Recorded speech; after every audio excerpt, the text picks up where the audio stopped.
Good morning dear students. Sanskrit व्याकरण पर 2500 प्रश्नों के व्याख्यात्मक हल वाली हमारी टेस्ट सीरीज का यह सेकंड क्वेश्चन है। तो चलिए देखते हैं क्वेश्चन नंबर फर्स्ट। देखिए क्वेश्चन नंबर फर्स्ट लिखा है मुखम रिक्त स्थान स्मृतम रिक्त स्थानम समुचित पदेन पूरयत। यहाँ लिखा है मुखम रिक्त स्थानम स्मृतम अर्थात मुख को क्या कहा जाता है। हमसे क्वेश्चन पूछा गया है मुख को क्या कहा जाता है।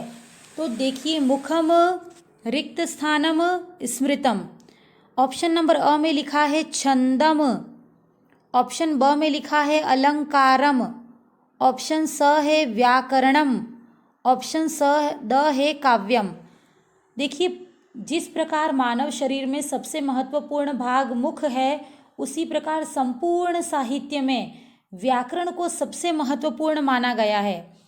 तो पाणिनि जो कि सबसे प्रमुख व्याकरणज्ञ हैं, पाणिनि के द्वारा लिखी गई पाणिनीय शिक्षा बहुत ही महत्वपूर्ण ग्रंथ है। पाणिनि के द्वारा लिखा गया पाणिनीय शिक्षा नामक जो ग्रंथ है, उस ग्रंथ में मुख को व्याकरण स्वीकार किया गया है। तो आपका क्वेश्चन नंबर फर्स्ट का सही उत्तर हो जाएगा मुखम व्याकरणम स्मृतम, अर्थात मुख को व्याकरण जानो। जिस प्रकार संपूर्ण मानव शरीर में मुख महत्वपूर्ण है, उसी प्रकार संपूर्ण साहित्य में व्याकरण को महत्वपूर्ण माना गया है। अतः पाणिनीय शिक्षा में मुखम व्याकरणम स्मृतम यह उक्ति सुप्रसिद्ध है। चलिए देखते हैं question number second. Question number second अपना जो है वो कहता है अधोलिखितेषु व्युत्पत्तिषु असंगत पदम किम। निम्नांकित व्युत्पत्तियों में असंगत पदम अर्थात गलत व्युत्पत्ति कौन सी है। देखिए ऑप्शन अ में लिखा है वि उपसर्ग आंग उपसर्ग क्री धातु एवं ल्यूट प्रत्यय बराबर व्याकरणम। तो ये बिल्कुल सही व्युत्पत्ति है, क्योंकि व्याकरणम शब्द में दो उपसर्ग प्रयुक्त होते हैं, वि उपसर्ग और आंग उपसर्ग। हमसे कई बार क्वेश्चन भी पूछा जाता है कि व्याकरणम पद में कितने उपसर्ग प्रयुक्त हुए हैं। तो दो उपसर्ग प्रयुक्त हुए हैं, वि उपसर्ग एवं आंग उपसर्ग। देखिए जिस प्रकार हिंदी में आ उपसर्ग होता है, आ जन्म आ मरण, उसी प्रकार संस्कृत में आ के स्थान पर आंग उपसर्ग प्रयुक्त होता है और उसमें अंग की इत्संज्ञा हो जाती है, तो आ ही शेष रहता है। तो व्याकरण पद की यह जो व्युत्पत्ति दी गई है ये बिल्कुल शुद्ध है। वि उपसर्ग आंग उपसर्ग क्री धातु एवं ल्यूट प्रत्यय। ये पर्टिकुलर क्वेश्चन भी आपसे एग्जाम में पूछा जा सकता है कि व्याकरण पद की व्युत्पत्ति क्या है। तो चलिए पहला जो आपका ऑप्शन अ है ये तो बिल्कुल संगत है अर्थात शुद्ध है। देखिए ऑप्शन नंबर ब को देखते हैं। ऑप्शन नंबर ब है संस्कृत पद की व्युत्पत्ति सम उपसर्ग क्री धातु एवं घय प्रत्यय। क्या इससे संस्कृत बनता है? तो देखिए इससे संस्कृत नहीं बनता। सम उपसर्ग क्री धातु एवं घय प्रत्यय से तो आपका संस्कार बनता है। याद रखिएगा क्या बनता है? संस्कार बनता है और आपको बनाना है संस्कृत। तो सम उपसर्ग क्री धातु और घय प्रत्यय के स्थान पर ध्यान दीजिएगा, घय प्रत्यय के स्थान पर आपको त प्रत्यय करना पड़ेगा, तब जाकर आपका संस्कृत यह पद निष्पन्न होगा। तो सेकंड पद आपका असंगत अर्थात अशुद्ध है। देखिए ऑप्शन स, क्या भाषा शब्द भाष धातु अच प्रत्यय और टाप प्रत्यय के योग से बना है? तो हाँ यह बिल्कुल सही उत्तर है, क्योंकि आपसे पर्टिकुलर भाषा शब्द कैसे बना यह भी पूछा जा सकता है। इसीलिए मैंने एक ही क्वेश्चन में 4 व्युत्पत्तियां लगा दी हैं, जो कि आपके एग्जाम में आपको बहुत सपोर्ट करेंगी। तो भाषा शब्द भाष धातु अच प्रत्यय और टाप प्रत्यय के योग से बना है, तो ये भी आपका बिल्कुल संगत अर्थात शुद्ध ऑप्शन है। ऑप्शन द में देखिए समास पद कैसे बना है। सम उपसर्ग अस धातु और घय प्रत्यय से समास पद बना है, तो ये समास पद भी आपका बिल्कुल शुद्ध है। तो देखिए हमसे प्रश्न पूछा गया था निम्नांकित व्युत्पत्तियों में असंगत पद कौन सा है। तो असंगत पद आपका ब है, जो कि संस्कार बना रहा है, जबकि हमें संस्कृत चाहिए। तो संस्कृत बनाने के लिए सम उपसर्ग, क्री धातु एवं त प्रत्यय चाहिए, तब जाके आपका संस्कृत पद बनेगा। तो क्वेश्चन नंबर 2 का असंगत पद हो गया ऑप्शन ब। चलिए देखते हैं क्वेश्चन नंबर 3। क्वेश्चन नंबर 3 लिखा हुआ है अष्टाध्यायी कस्याम शैल्याम निबद्धम, अर्थात अष्टाध्यायी किस शैली में निबद्ध है। देखिए अष्टाध्यायी जो है वो पाणिनि का सबसे महत्वपूर्ण ग्रंथ है, जिसका कि एक नाम शब्दानुशासनम भी है। अष्टाध्यायी का मूल नाम तो शब्दानुशासनम ही था, लेकिन अष्टाध्यायी 8 अध्यायों में निबद्ध है, अर्थात 8 भागों में बंधी हुई है। इस कारण इसका नाम अष्टाध्यायी प्रसिद्ध हो गया है। आपको याद रखना है अष्टाध्यायी में 8 तो अध्याय हैं और प्रत्येक अध्याय में 4 पाद हैं। तो अष्टाध्यायी में कुल पाद कितने हैं ये पूछा जाए तो अष्टाध्यायी में कुल पाद तो हैं 32 और प्रत्येक अध्याय में 4 पाद हैं। याद रखिएगा पूरी अष्टाध्यायी में कितने अध्याय हैं, 8 अध्याय हैं। प्रत्येक अध्याय में कितने पाद हैं, तो प्रत्येक अध्याय में 4 पाद हैं। और कुल पाद कितने हैं पूछा जाए तो कुल पाद कितने हैं 32।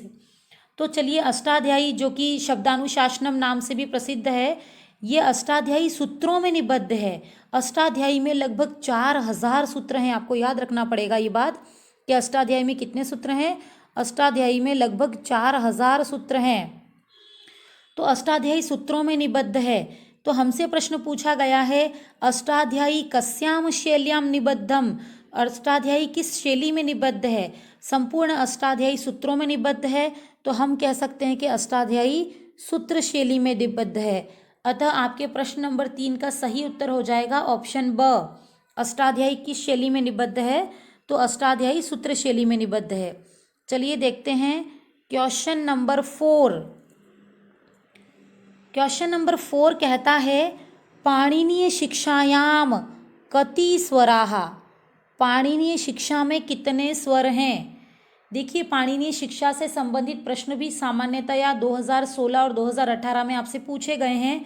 तो पाणिनीय शिक्षा में स्वर, व्यंजन एवं कूल वर्ण, ये तीनों बातें आपको बहुत अच्छे से याद रखनी चाहिए। देखिए हमारा अभी जो क्वेश्चन है क्वेश्चन नंबर 4, उसमें लिखा है पाणिनीय शिक्षा में कितने स्वर हैं।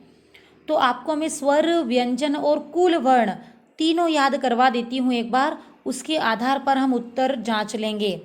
देखिए पाणिनीय शिक्षा में कितने स्वर हैं, सबसे पहला हमारा क्वेश्चन है कितने स्वर हैं, फिर हम बात करेंगे व्यंजन की और हम फिर बात करेंगे कूल वर्णों की। तो देखिए पाणिनीय शिक्षा में स्वर, व्यंजन एवं कूल वर्ण ये सब याद करने के लिए आपको 21 का पहाड़ा याद करना है। देखिए 21 के पहाड़े में जनरली क्या आता है, सबसे पहले आता है 21, फिर आता है 42 और फिर आता है 63। याद है ना 21 का पहाड़ा। तो आपको 21 के पहाड़े में हमें लिखना है सबसे पहले 21, फिर 42 और फिर 63। तो आपको याद रखना है कि पाणिनीय शिक्षा में कुल स्वर कितने हैं, तो 21 या 22 आपको याद रखने हैं दोनों आंकड़े। 21 या 22 तो क्या है कुल स्वर। फिर पाणिनीय शिक्षा में कितने व्यंजन हैं ये पूछा जाए तो कुल व्यंजन कितने हैं 42। यदि क्वेश्चन पूछा जाए पाणिनीय शिक्षा में कुल कितने वर्ण हैं, तो वर्ण आपको पता है कि स्वर और व्यंजन से मिलकर बनते हैं।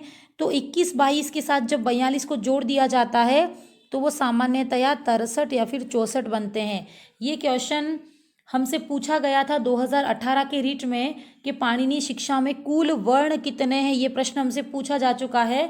तो आपको कुछ भी नहीं करना, आपको स्वर, व्यंजन और वर्ण लिखकर 21 का पहाड़ा जो है उसको क्रमानुसार लिख देना है।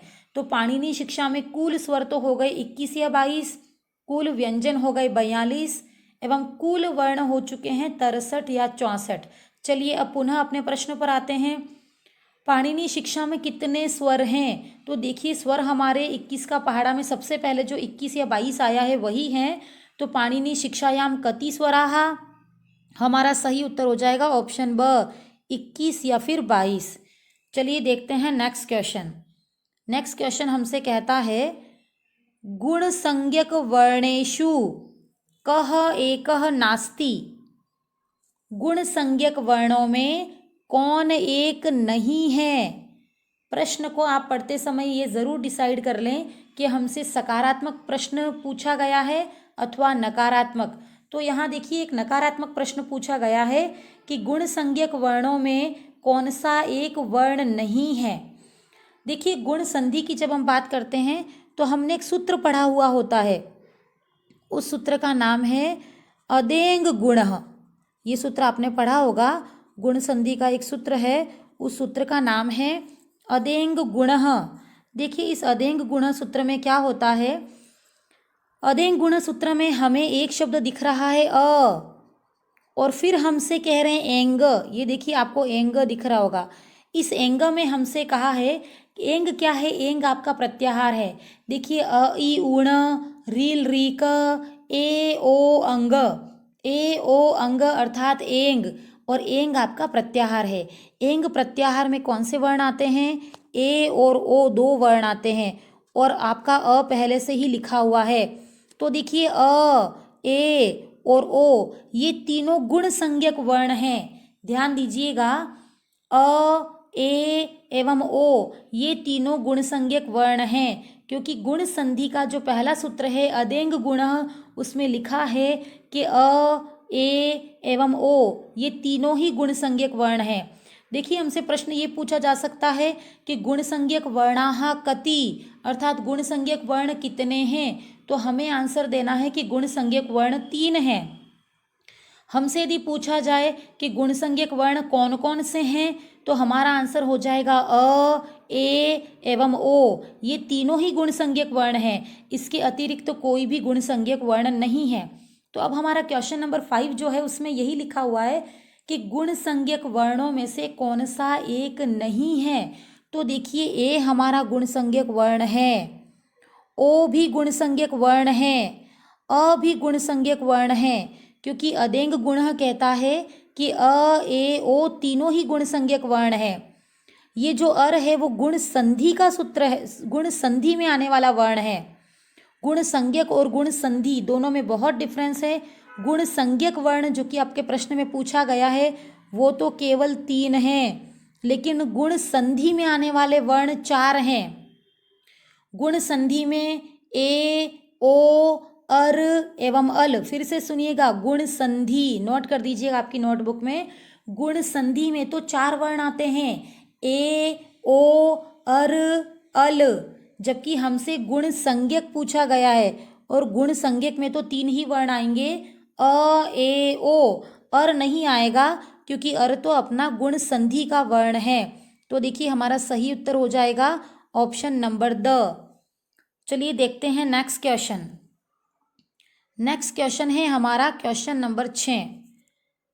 देखिए क्वेश्चन नंबर 6 जो है उसमें लिखा है अक्षौहिणी संधि पदस्य विग्रहम भवति। अक्षौहिणी इस संधि पद का विग्रह क्या है।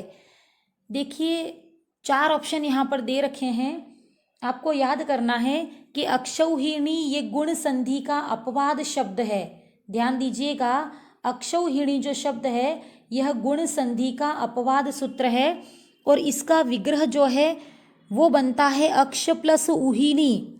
ध्यान दीजिएगा, अक्ष प्लस ऊहिनी, यानी कि ऑप्शन नंबर ब। मैं इसकी पूरी संधि करके आपको बताऊंगी, पूरी सिद्धि करके दिखाऊंगी अभी। देखिए अक्ष में जो अ है ध्यान दीजिएगा, और पीछे लिखा है आपका ऊहिनी का बड़ा ऊ। जब अ ऊ के साथ मिलता है तो ये दोनों मिलकर सामान्यतया ओ बनाते हैं, आपने गुण संधि में पढ़ा होगा।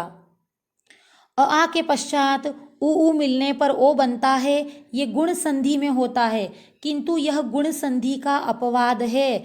अतः यहाँ पर अ के साथ ऊ मिलके ओ नहीं बनेगा, ये दोनों मिलकर आपका औ बनाएंगे। ध्यान रखिएगा, ये दोनों मिलकर औ बनाएंगे, इसी कारण अक्षौहिणी बना। आपको देखिए कई बार अभिसमस्त पद दिया हुआ है और आपको विग्रह पूछा गया है, आपने याद कर लिया अक्ष धन ऊहिनी, लेकिन ऊहिनी की मात्रा कई बार छोटी भी आएगी और कई बार बड़ी भी आएगी। तो आपको याद रखना है कि अक्षौहिणी में ऊ की मात्रा सदैव बड़ी है।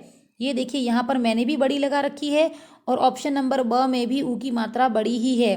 तो अक्षौहिणी का विग्रह पूछते समय ऊहिनी में ऊ की मात्रा बड़ी है, ये आपको सदैव याद रखना है।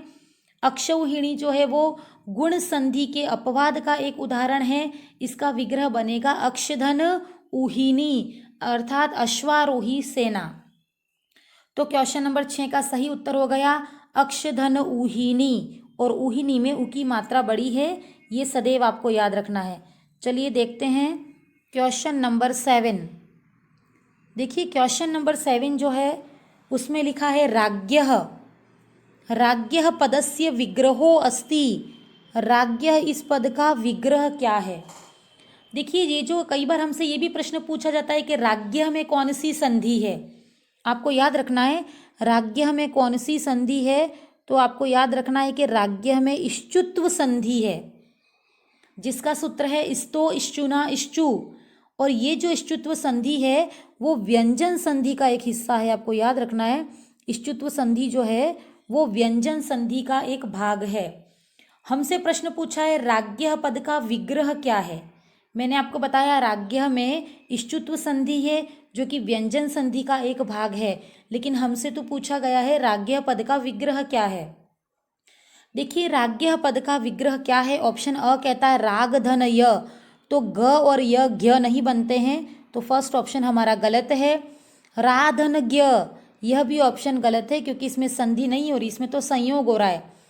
राजधन ईय, देखिए ज और ईय मिलकर ज्ञ बनते हैं, लेकिन ये भी केवल संयोग हो गया, यह संधि नहीं हुई। हमसे तो राज्ञः संधि के विग्रह पूछा जा रहा है। और इश्चुत्व संधि में आपने देखा होगा कि राज, ध्यान दीजिएगा मैं सिद्धि करके बता रही हूँ, राज प्लस नह, इस पद में न के स्थान पर ईय आदेश हो जाता है, ध्यान दीजिएगा।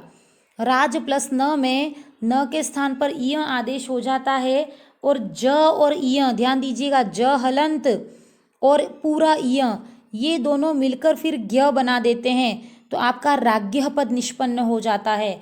तो राज्ञः पद का विग्रह हो जाएगा राज प्लस नह, और इस पीछे वाले नह के स्थान पर ईय आदेश होगा, तो आपका आंसर हो जाएगा राज्ञः। तो क्वेश्चन नंबर 7 राज्ञः पद का विग्रह क्या है, इसका सही उत्तर हो जाएगा राज प्लस नह, यानी कि ऑप्शन द आपका बिल्कुल सही है।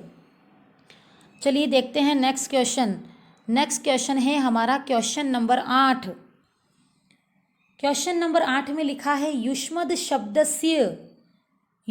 शब्दस्य षष्ठी एक वचन रूपम भवति। युष्मद् शब्द की षष्ठी एक वचन रूप क्या होगा? देखिए युष्मद् शब्द का तात्पर्य है तुम, युष्मद् शब्द का हिंदी अर्थ है तुम, और ये जो तुम है यह मध्यम पुरुष एक वचन है। कई बार हमसे ये भी प्रश्न पूछा जाएगा कि युष्मद् शब्द में कौन सा पुरुष है। देखिए एक क्वेश्चन यहाँ पे लिखा होता है और मैं पूरा प्रयास करती हूँ कि उससे संबंधित बनने वाले सभी प्रश्न भी आपको बता सकूँ, तो आप इन वीडियो का लाभ अपने एग्जाम में सफलता के लिए अवश्य लीजिएगा। तो देखिए यहाँ लिखा है युष्मद् शब्द, तो मैं युष्मद् शब्द से बनने वाले सभी क्वेश्चन आपसे शेयर करती हूँ। युष्मद् शब्द में कौन सा पुरुष है, ये प्रश्न आपसे पूछा जा सकता है। तो युष्मद् शब्द में मध्यम पुरुष है, ये आपको याद रखना है। और मध्यम पुरुष बात करता है तुम की, मध्यम पुरुष हिंदी में तुम के लिए प्रयुक्त होता है। हमसे अब प्रश्न पूछा गया युष्मद् शब्द की षष्ठी एक वचन क्या है। षष्ठी एक वचन सामान्यतया का के की अर्थात संबंध बताने के लिए प्रयुक्त होता है। तो युष्मद् शब्द की षष्ठी एक वचन क्या होगी? ऑप्शन अ है त्वत। देखिए कहीं पर भी त हलंत आ गया तो वो पंचमी विभक्ति होगी, जैसे रामात, त्वत, मत, तो त हलंत सदैव पंचमी विभक्ति में होता है, याद रखिएगा।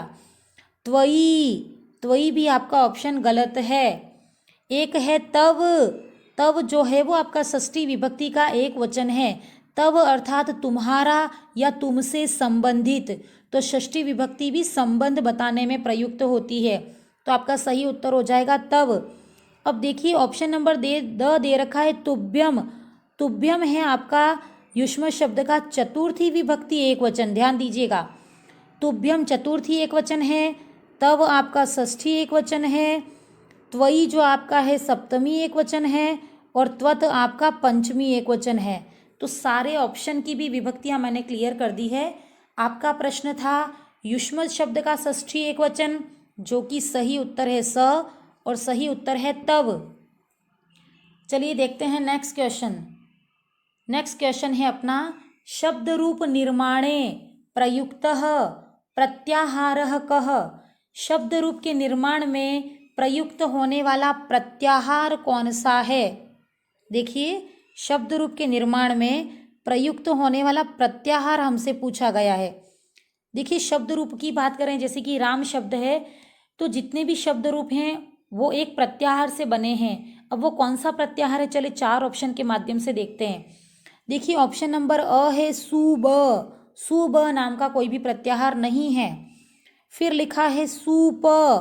सुप ही वह प्रत्याहार है जिससे कि शब्द रूप बनते हैं। ध्यान दीजिएगा, सुप नाम का ये जो प्रत्याहार है उसी से शब्द रूप बनते हैं। इस प्रत्याहार में 3 वचन होते हैं, जैसे रामः रामौ रामाः, अर्थात एक वचन, द्विवचन और बहुवचन। सुप प्रत्याहार में 3 तो आपके होते हैं वचन, ध्यान दीजिएगा, और इसमें होते हैं 7 विभक्तियां। सुप प्रत्याहार में 7 विभक्तियां एवं 3 वचन होते हैं, तभी सुप प्रत्याहार में कुल 21 प्रत्यय होते हैं, ये हम कह सकते हैं। सुप प्रत्याहार में कुल कितने प्रत्यय होते हैं, तो सुप प्रत्याहार में 21 प्रत्यय होते हैं, क्योंकि 3 × 7 = 21, आपको पता है ना, 3 × 7 = 21। तो सुप प्रत्याहार के बारे में सारी स्टडी फिर से करते हैं। सुप प्रत्याहार ही वह प्रत्याहार है जिससे शब्द रूपों का निर्माण होगा। इस प्रत्याहार में एक वचन, द्विवचन एवं बहुवचन 3 वचन होते हैं। फिर प्रथमा से लेकर सप्तमी तक की 7 विभक्तियां होती हैं। ये 3 × 7 जो है वह 21 बनता है। तो पूरे सुप प्रत्याहार में सु औ जस इस प्रकार से कुल 21 प्रत्यय होते हैं। चलिए, हमारा प्रश्न था शब्द रूप निर्माण में प्रयुक्त होने वाला प्रत्याहार कौन सा है, तो हमारा राइट आंसर हो जाएगा ऑप्शन ब, सुप हो जाएगा, सुब नहीं है, याद रखिएगा। ऑप्शन थर्ड हमसे कहता है तिंग। तिंग जो प्रत्याहार है वो धातु रूप निर्माण में काम आता है, याद रखिएगा। तिंग जो प्रत्याहार है तिप तस जी, सिप थस थ, मिप वस मस, इस प्रकार से जो तिंग प्रत्याहार है वो धातु रूपों के निर्माण में काम आता है। जिस प्रकार की पठती, पठतः, पठंती इस प्रकार के शब्द बनते हैं। देखिए, तस प्रत्याहार लिखा है एक।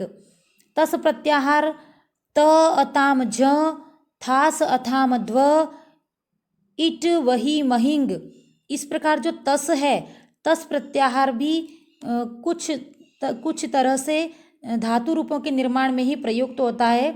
तो देखिए, आपको याद रखना है कि तिंग, तस ये सब धातु रूपों के निर्माण में है, जबकि आपका शब्द रूपों के निर्माण में केवल सुप प्रत्यय प्रयुक्त हुआ है। तो शब्द रूप निर्माण में प्रयुक्त प्रत्याहार कौन सा है, तो आपका ऑप्शन ब सही हो जाएगा, सुप प्रत्याहार। सुप प्रत्याहार में 3 वचन, 7 विभक्तियां एवं कुल 21 प्रत्यय प्रयुक्त होते हैं। इसको अच्छे से आप ध्यान रखिएगा। चलिए देखते हैं नेक्स्ट क्वेश्चन। नेक्स्ट क्वेश्चन अपना है करोति। करोति अर्थात करता है। करोति अर्थात कोई व्यक्ति किसी कार्य को करता है। इस करोति पद की मूल धातु क्या होगी। करोति पदस्य मूल धातुः किम भविष्यति। करोति पद की मूल धातु क्या होगी। ऑप्शन अ है क्रिय, ऑप्शन ब है क्री, ऑप्शन स है डुक्रय और ऑप्शन द है क्री। देखिए, जो क्री है ये तो खरीदना के संदर्भ में आती है। ऑप्शन नंबर द में जो क्री लिखी है वो तो खरीदना के संदर्भ में आती है और इसके रूप बनते हैं क्रीणाति। देखिए, ये प्रश्न यदि एग्जाम में पूछा जाए तो 90% स्टूडेंट जो हैं वो ऑप्शन ब को राइट करेंगे। वो कहेंगे कि करोति पद की मूल धातु है क्री।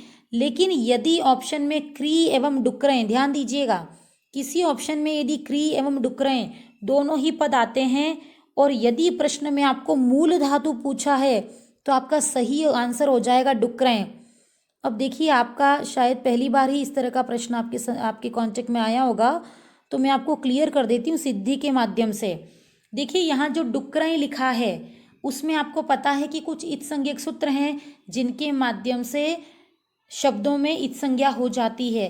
देखिए आपने हलंत्यम एक सूत्र पढ़ा होगा संज्ञा प्रकरण में। हलंत्यम सूत्रानुसार अंतिम व्यंजन वर्ण की इत संज्ञा हो जाती है। तो डुक्कराई में जो इ है वो भी अंत में है, हलंत है और व्यंजन है। तो हलंत्यम सूत्रानुसार इ की इत संज्ञा हो जाएगी और तस्य लोप से इ का लोप हो जाएगा। देखिए एक और सूत्र है आदिर यिटु डवह। फिर से सुनिएगा, आदिर यिटु डवह एक सूत्र है जिसके माध्यम से डू की इत संज्ञा हो जाती है और तस्य लोप से उसका लोप हो जाता है। तो मात्र यहाँ पर क्री शेष रहा और ये वही क्री है जो कि आपका करोति पद बनाता है। ध्यान दीजिएगा, यदि 4 ऑप्शन में डुक्करें दे रखा है तो डुक्करें ही आपका सर्वमान्य उत्तर होगा, क्योंकि डुक्करे से ही क्री बना है। ध्यान दीजिएगा, यदि ऑप्शन में डुक्करें नहीं हैं तो आपको क्री करना है, लेकिन यदि ऑप्शन में डुक्करें दे रखा है तो सर्वमान्य उत्तर आपका करोति पद की मूल धातु डुक्करें रहेगी। डुक्करें का तात्पर्य है किसी कार्य को करना। चलिए देखते हैं क्वेश्चन नंबर 11। क्वेश्चन नंबर 11 में लिखा है अधोलिखितेषु कः एकः धातुः अस्ति। निम्नांकित में से कौन एक धातु है।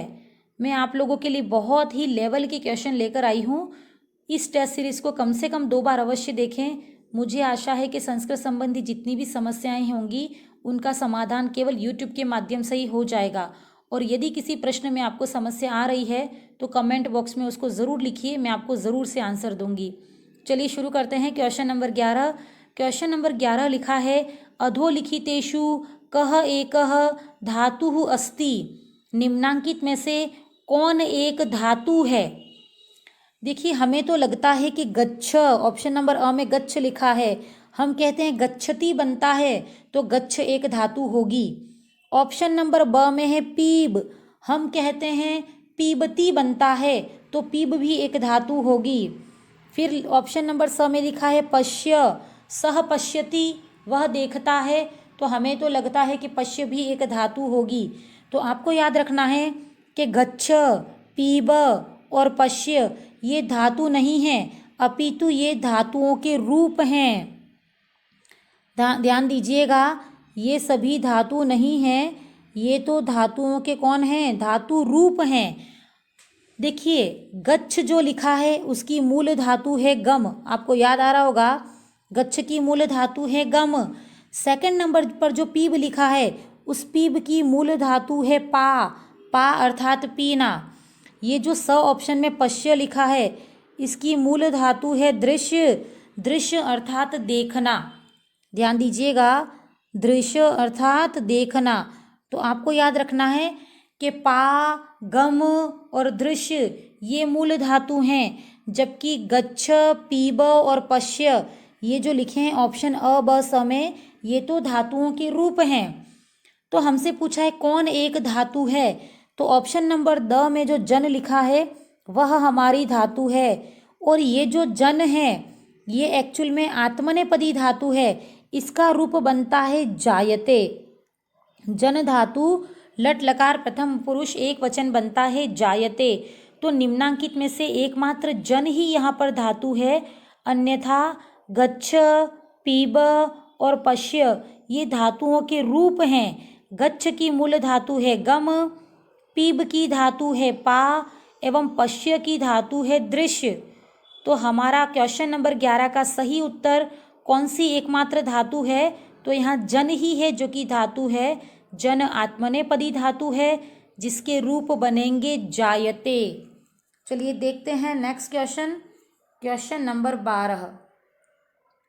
देखिए क्वेश्चन नंबर 12 में लिखा है अधोलिखितेषु आत्मनेपदी धातु अस्ति। निम्नांकित में से कौन एक आत्मनेपदी धातु है। देखिए परस्मैपदी और आत्मनेपदी धातुओं को छांटने के लिए आपको उन धातुओं को प्रयोग करके देखना पड़ेगा। प्रयोग करके देखने पर आपको वैसे भी पता चल जाएगा कि कौन आत्मनेपदी धातु है एवं कौन परस्मैपदी धातु है।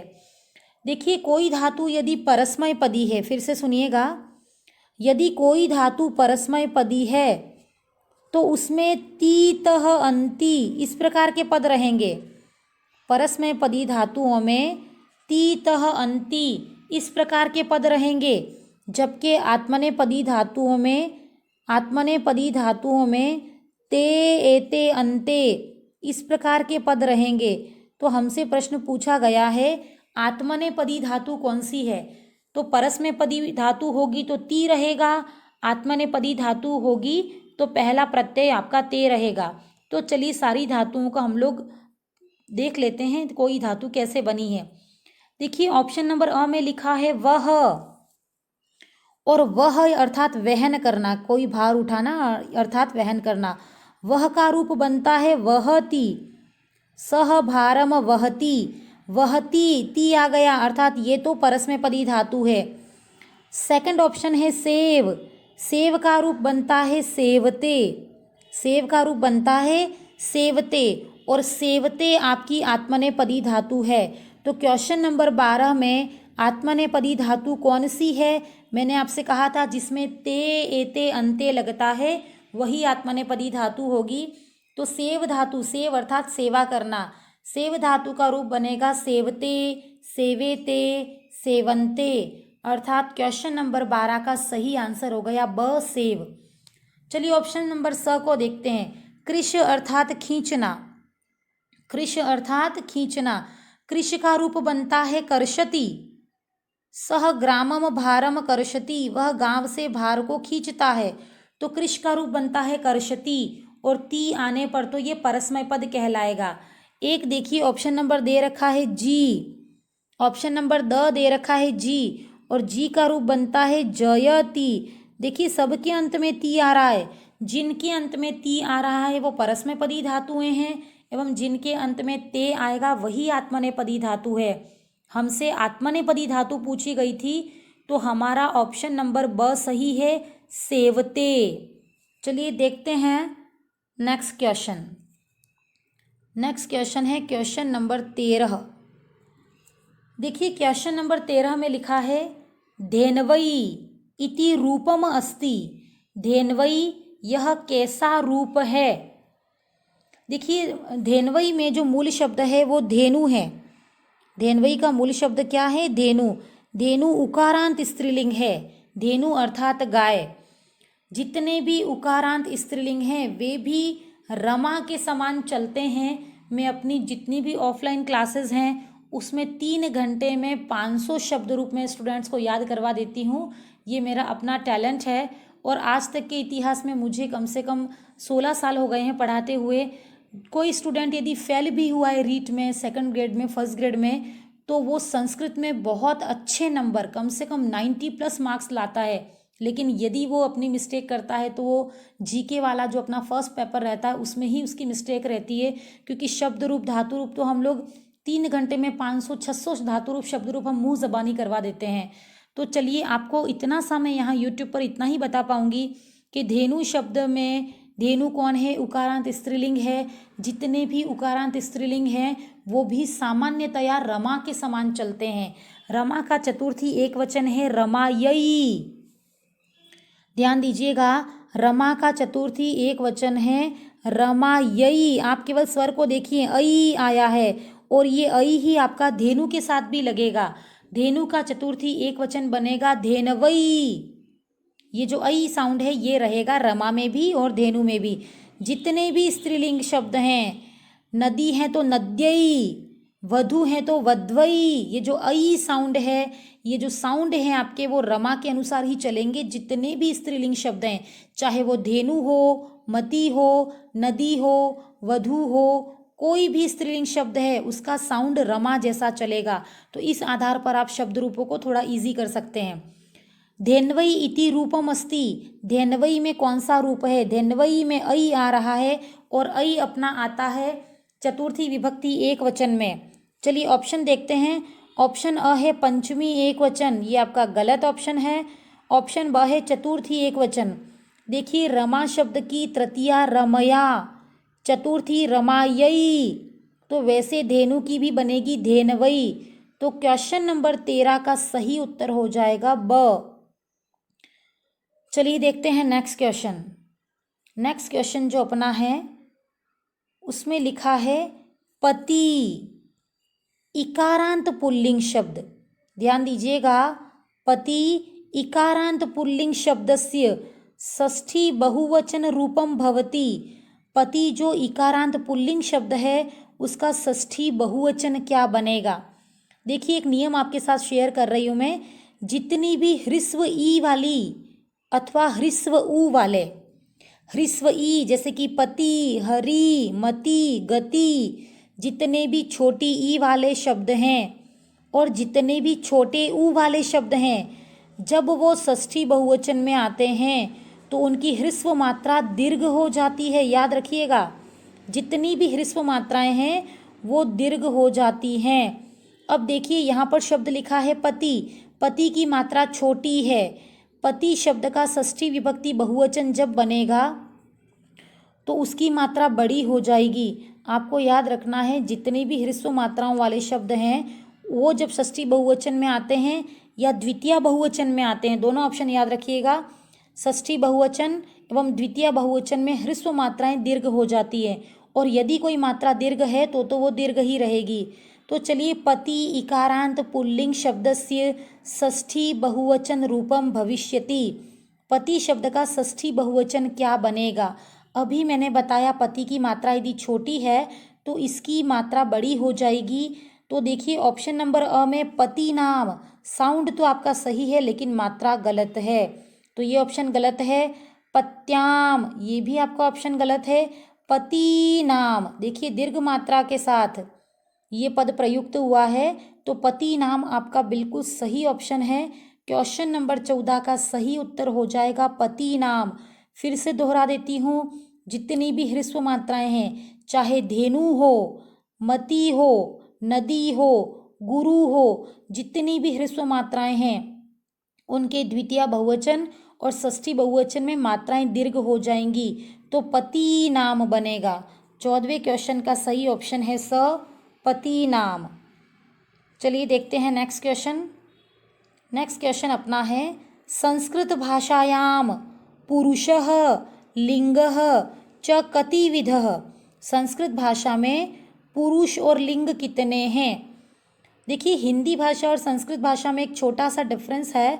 हिंदी में जहाँ 2 पुरुष हैं और 2 ही लिंग हैं, जबकि संस्कृत भाषा में 3 पुरुष और 3 लिंग हैं। संस्कृत भाषा में प्रथम पुरुष, ध्यान दीजिएगा, पुरुष कितने हैं, 3। सबसे पहला है प्रथम पुरुष, दूसरा आपका है मध्यम पुरुष, तीसरा है आपका उत्तम पुरुष। ये जो प्रथम पुरुष है इसको सामान्यतया प्रथम पुरुष जो आपका है उसको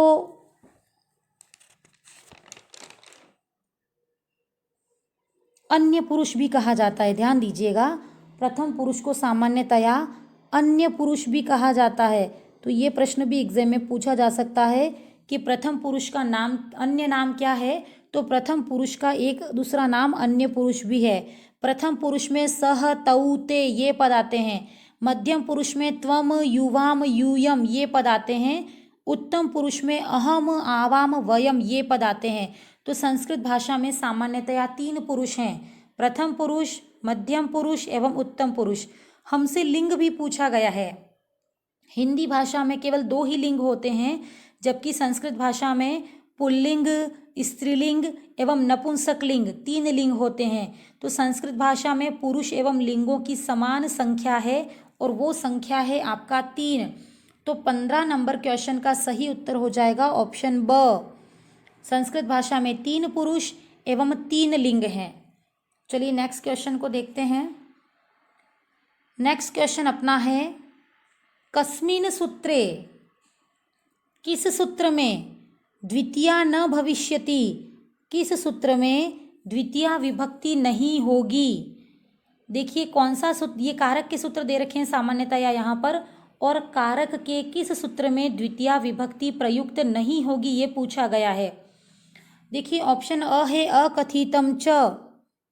अकथितम च तो द्वितीया विभक्ति का सबसे महत्वपूर्ण सूत्र है, और जितने भी अशुद्धि संशोधन, वाक्य निर्माण एवं रिक्त स्थान की पूर्ति वाले यदि कोई प्रश्न है तो वो अकथितम च से संबंधित होकर ही आते हैं। तो एग्जाम में जब आप प्रिपरेशन करें तो इस अकथितम च की पूरी व्याख्या और इसकी 16 धातुओं के उदाहरणों को आप अवश्य देखें। इसमें गौण कर्म एवं प्रधान कर्म से संबंधित प्रश्न पूछे जाते हैं। अशुद्धि संशोधन और वाक्य निर्माण में भी अकथितम च से ही क्वेश्चन आते हैं। मेरी बहुत इच्छा है कि अकथितम च सूत्र को लेकर पर्टिकुलर में 1 घंटे का वीडियो बनाऊं, जिसमें मैं आपको अशुद्धि संशोधन, वाक्य निर्माण, रिक्त स्थान की पूर्ति, सभी ऑब्जेक्टिव उन 16 धातुओं के माध्यम से करवाऊं। तो इस प्रकार का वीडियो भी मैं बहुत ही जल्दी आपके सामने लेकर उपस्थित होंगी। तो देखिए, अपना क्वेश्चन है, किस सूत्र में द्वितीया विभक्ति नहीं होती है? तो अकथितम च तो द्वितीया विभक्ति का सबसे महत्वपूर्ण सूत्र है। फिर देखिए, अभीतः परितः, तो पूरा सूत्र सुना देती हूँ। अभीतः परितः समया निकषा हा प्रति योगे अपि द्वितीया, अर्थात अभीतः परितः के योग में भी द्वितीया विभक्ति होती है। फिर लिखा है अंतरा अंतरेण, तो अंतरा अंतरेण युक्ते, यह जो आपका सूत्र है उसमें भी द्वितीया विभक्ति प्रयुक्त होती है। तो आपको याद रखना है अकथितम च, अभीतः परितः और अंतरा अंतरेण, इन सब में तो द्वितीया विभक्ति प्रयुक्त होती है। एक सूत्र दे रखा है हेतु, हेतु में तृतीया विभक्ति होती है। हेतु शब्द का तात्पर्य है कारण। यदि किसी वाक्य में कोई कारण दे रखा है तो उस कारणवाचक शब्द में तृतीया विभक्ति होती है, यही हेतु सूत्र कहता है। जैसे सह अध्ययनेन उदयपुरे वसति, वह अध्ययन के कारण उदयपुर में रहता है। तो किसी व्यक्ति के उदयपुर में रहने का कारण है उसका अध्ययन, तो अध्ययन में तृतीया विभक्ति लगी।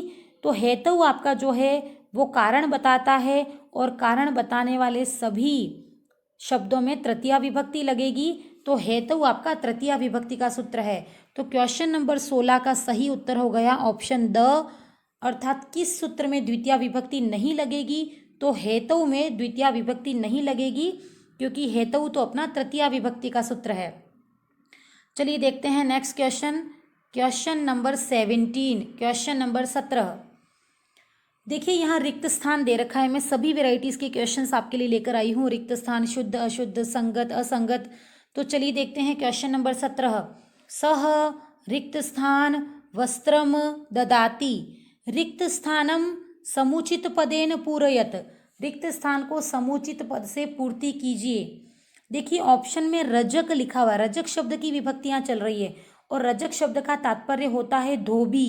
ध्यान दीजिएगा, रजक शब्द का तात्पर्य होता है धोबी। तो इस सेंटेंस की हम हिंदी करके देखते हैं। सह रजक वस्त्रम ददाति, अर्थात वह धोबी को कपड़े देता है। देखिए, आपने चतुर्थी विभक्ति का एक सूत्र पढ़ा होगा, जिसमें हम ये कहते हैं कि यदि हम किसी व्यक्ति को कोई वस्तु दान देते हैं, यदि हम किसी व्यक्ति को कोई वस्तु दान देते हैं, जैसे निर्धन, भिक्षुक, याचक एवं विप्र, इन सभी को हम कोई वस्तु दान देते हैं, तो ये जो लोग हैं भिक्षुक, याचक, ब्राह्मण, ये दान लेकर प्रसन्न हो जाते हैं।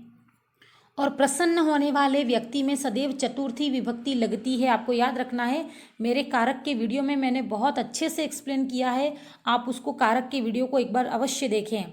देखिए, मैं फिर बता देती हूँ, यदि कोई याचक, भिक्षुक, ब्राह्मण या निर्धन, इनको यदि हम दान देते हैं तो दान लेकर ये प्रसन्न हो जाते हैं और प्रसन्न होने वाले व्यक्ति में सदैव चतुर्थी विभक्ति लगती है।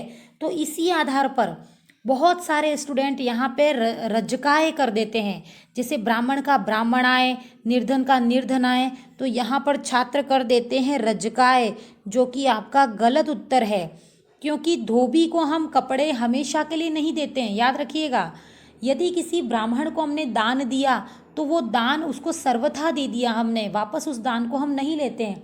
किसी भिक्षुक को अपन ने भोजन दिया तो भिक्षुक से हम भोजन दोबारा नहीं लेते हैं। लेकिन यदि किसी रजक अर्थात धोबी को हमने कपड़े दिए हैं तो वो कपड़े मात्र या तो हमने धोने के लिए दिए होंगे या प्रेस करने के लिए दिए होंगे, तो वो कपड़े हम पुनः ले लेते हैं। जब कोई वस्तु किसी को देकर हम पुनः ले लेते हैं तो वहाँ चतुर्थी विभक्ति प्रयुक्त नहीं होगी। ये आपका अपवाद का सूत्र है। कर्मणा यम अभिप्रेति ससंप्रदानम, इस सूत्रानुसार तो जो प्रसन्न होगा उसमें चतुर्थी विभक्ति लगेगी, लेकिन उससे वापस हम दी हुई चीज़ नहीं लेते हैं, किंतु यहाँ पर जो धोबी है उसको वस्त्र देने के पश्चात पुनः वस्त्र हम लेते हैं, अतः रजक में षष्ठी विभक्ति प्रयुक्त होगी और आपका सही उत्तर हो जाएगा रजकस्य। बहुत ही महत्वपूर्ण क्वेश्चन है, अशुद्धि संशोधन में, वाक्य निर्माण में और रिक्त स्थान की पूर्ति सभी में ये क्वेश्चन पूछा जा सकता है। सह रजकस्य वस्त्रम ददाति, अर्थात वह धोबी को धोने के लिए कपड़े देता है, कपड़े वापस लेगा, अतः चतुर्थी के स्थान पर षष्ठी विभक्ति प्रयुक्त होगी। चलिए देखते हैं क्वेश्चन नंबर 18। नेक्स्ट क्वेश्चन है अपना क्वेश्चन नंबर 18। सज्जन पाप से घृणा करता है। हिंदी अनुवाद दे रखा है, सज्जन पाप से घृणा करता है। देखिए कारक में पंचमी विभक्ति का एक सूत्र है, जुगुप्सा विराम प्रमाद अर्थानाम उपसंख्यानम।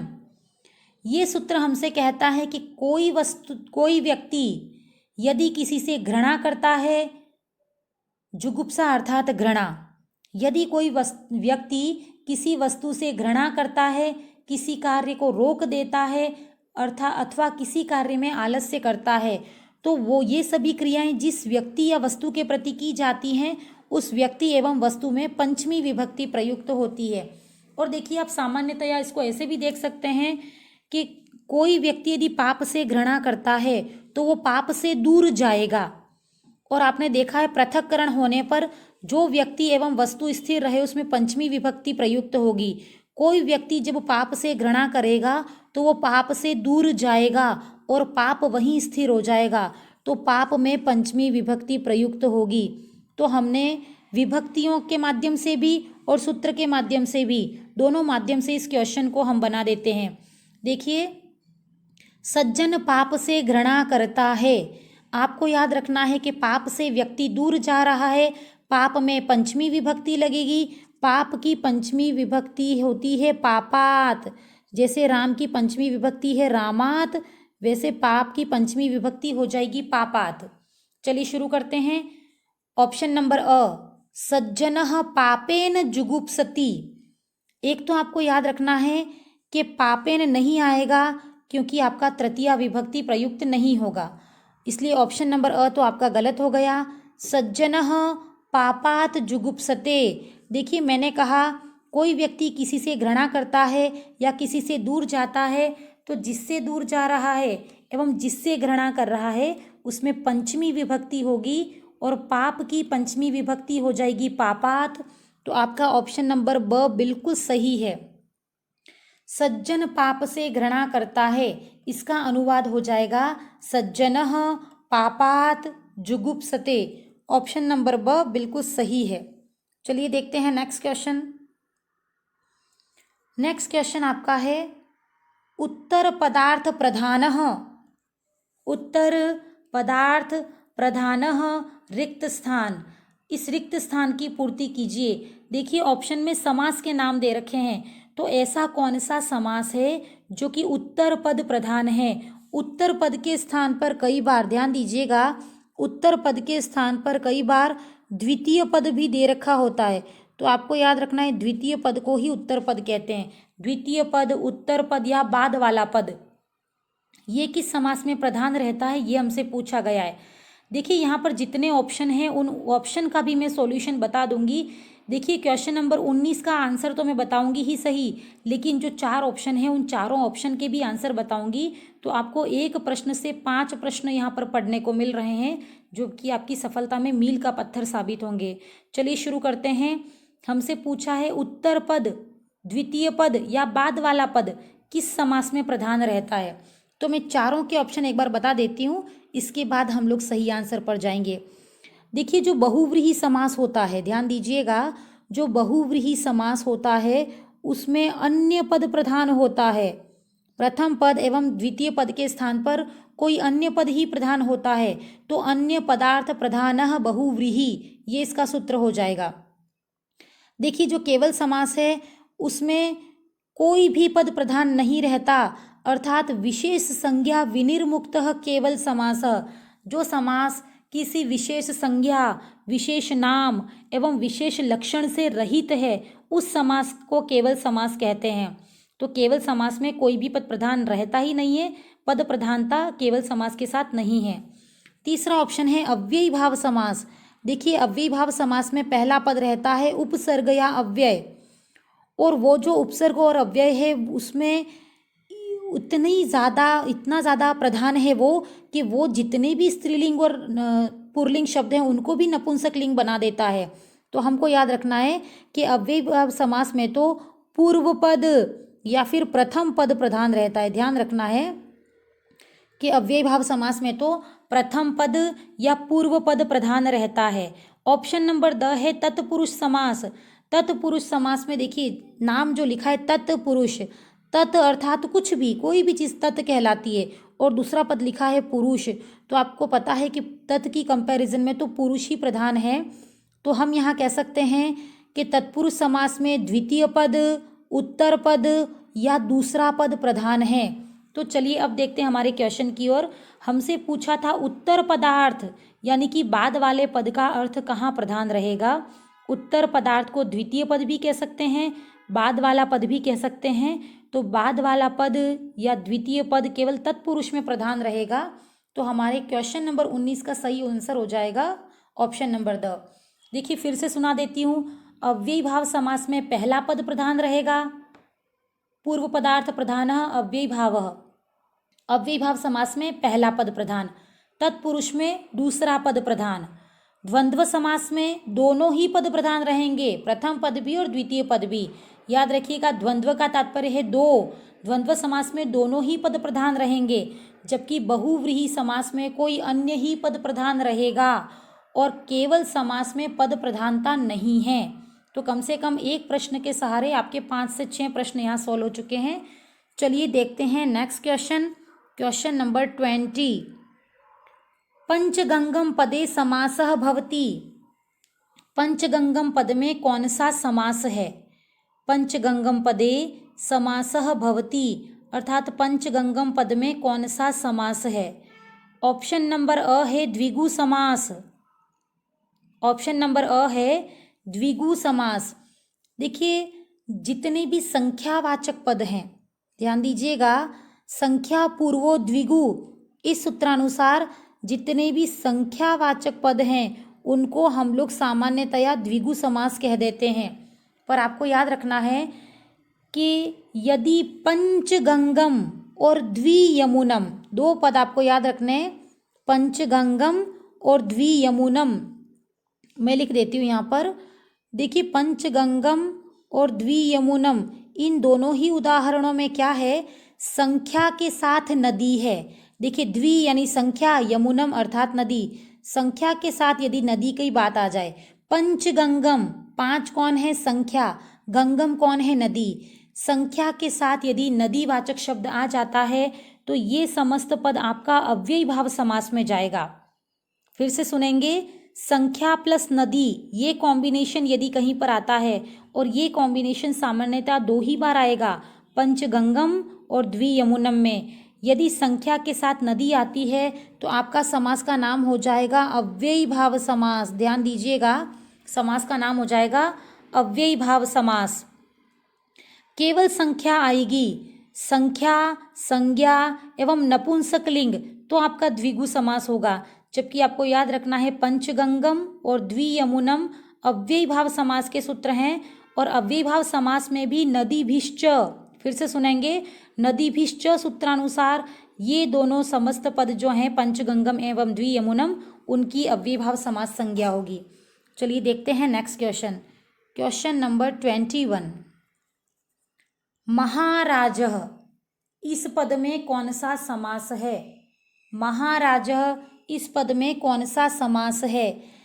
देखिए यदि किसी समास में पहला पद विशेषता हो, महा अर्थात महान है, महा अर्थात महान है, और महान कौन है, राजा।